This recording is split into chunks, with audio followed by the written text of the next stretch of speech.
New World Order Decision Time with NATURENETSCHOOL.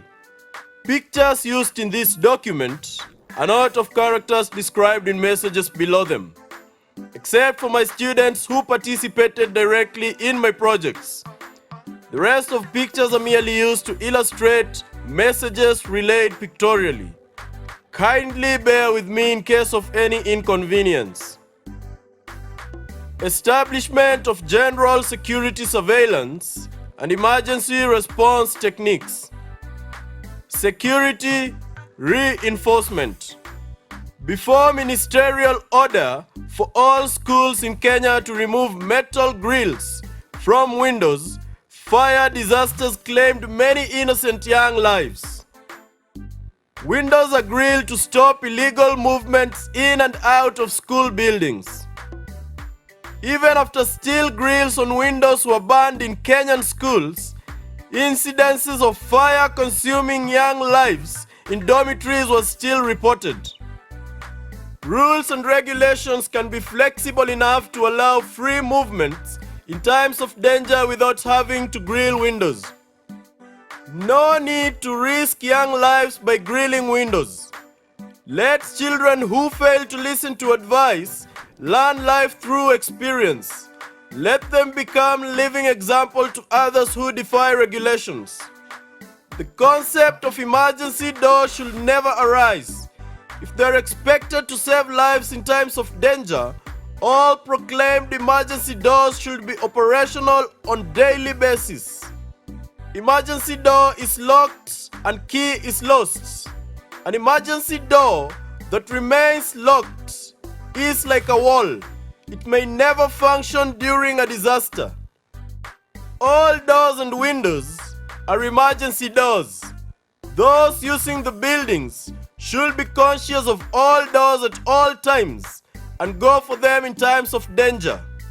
Ensure that all children at every corner have equal chances to escape through the nearest operational door and window in times of danger.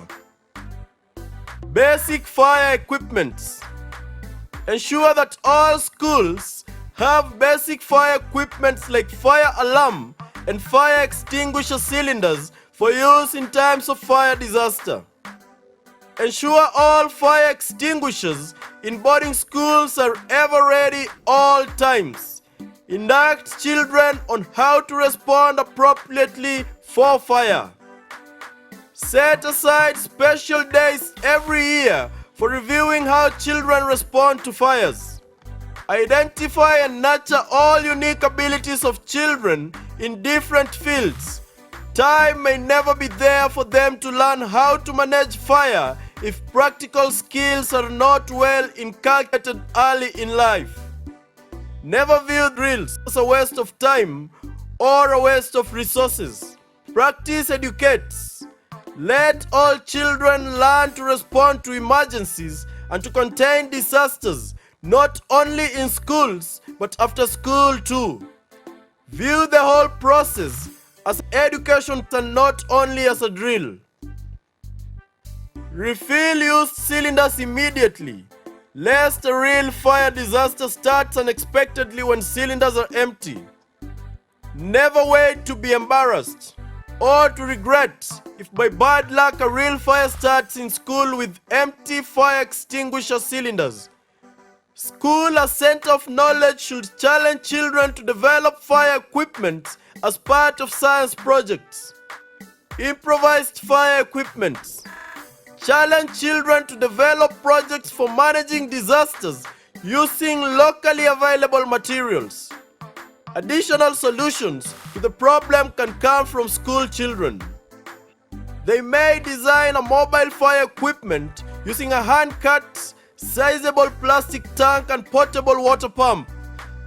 A water jet from a small pump can be more effective than ferrying water from fire using small buckets to contain fire.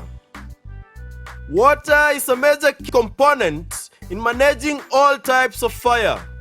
School without adequate water supply may do very little to contain fire. Make water available and accessible from different corners of school. This will simplify war on fire in times of disasters. Ensure fire equipments are within reach. Hostel, laboratories, libraries, and kitchen should never lack emergency fire extinguishers and accessible water cannons nearby. Taking adequate precautionary measures against disasters is like taking insurance policies to protect young lives in school. Putting disaster response to test. Put strategies used in fire disaster preparedness to test and review them regularly based on outcome of previous tests. Organize fire drills when least expected and gauge response levels appropriately. Use secret cameras to record response for further analysis. Put adequate precautionary measures to ensure that drill does not progress out of control unless that was the intention. Even if intention was to make fire uncontrollable, put extra caution to ensure that disaster does not arise from a fire drill. Organize fire drill only after proper assessment of speed and direction of wind are confirmed to be safe. Never do it on a very windy day. Educate children after every fire drill to provide tips for future response. Engage children in practical activities more than theoretical fire lessons.